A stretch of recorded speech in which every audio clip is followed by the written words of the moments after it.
Uh-oh. Is my mic even on? Yes, it is. Okay.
Hello, everyone. I'm meteorologist Henry Blakes here with your weather extra WFB. I'm at the first alert desk.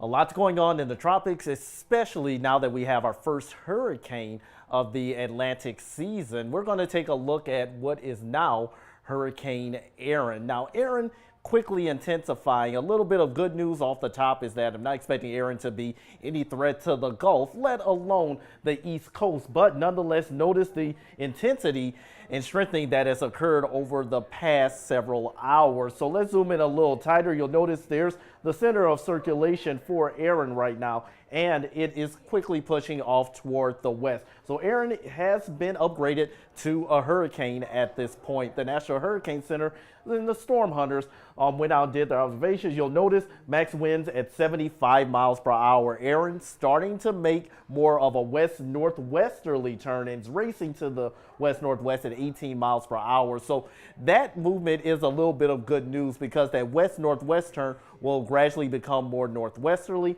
and then northerly. So for the moment, we've got some tropical storm watches or watches in effect.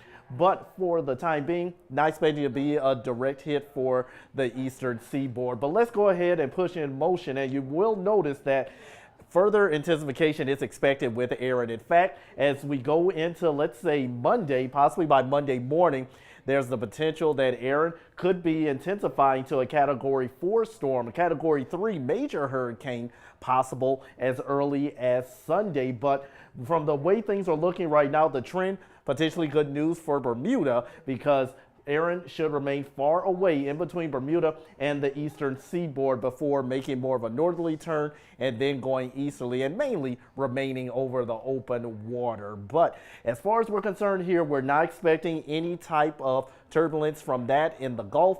The eastern seaboard could have a little bit of rough water, but other than that, it looks like things are going to be a little bit on the rough side over the open waters in the Atlantic. Now, in case you're wondering the strengths of the hurricanes, where here's the Saffir-Simpson scale. Hurricanes, storms are classified hurricanes once they reach 74 miles per hour max sustained wind at that center of circulation. Notice category 2, anywhere from 96 to 110 miles per hour. Category 3, 111 to 129, and the latest forecast for which is now Hurricane Erin, 140 miles per hour potentially max wind. So that will put it at that category 4 stage between 130 and 156 miles per hour. Now let's talk a little bit about our local weather here at home. We know it's summertime, but it is unseasonably hot. So with the threat of heat indices reaching 108 degrees for those of you who do not get any rain for today or get limited rain, our entire viewing area remains under the heat advisory at least until 7 o'clock this evening. Now, there is a little bit of good news because we got cloud cover and rain starting to pop up a little early. So that could keep many of us below that heat advisory criteria, which is what we want. But for the moment, for now, going with the mid-90s for our highs.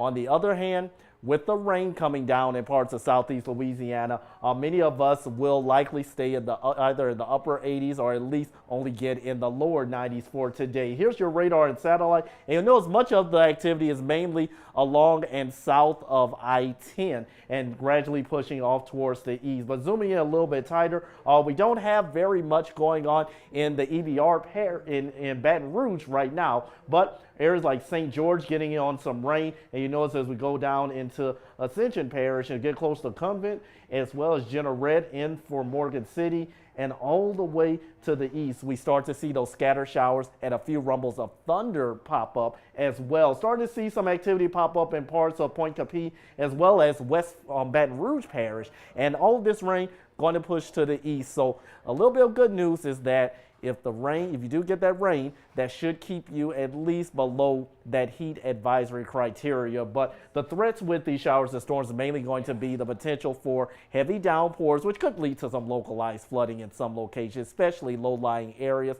and maybe some brief gusty wind. But for the time being, a couple of strong storms possible, but not expecting any widespread severe weather. Also starting to see some storms pop up just to the south and west of Clinton.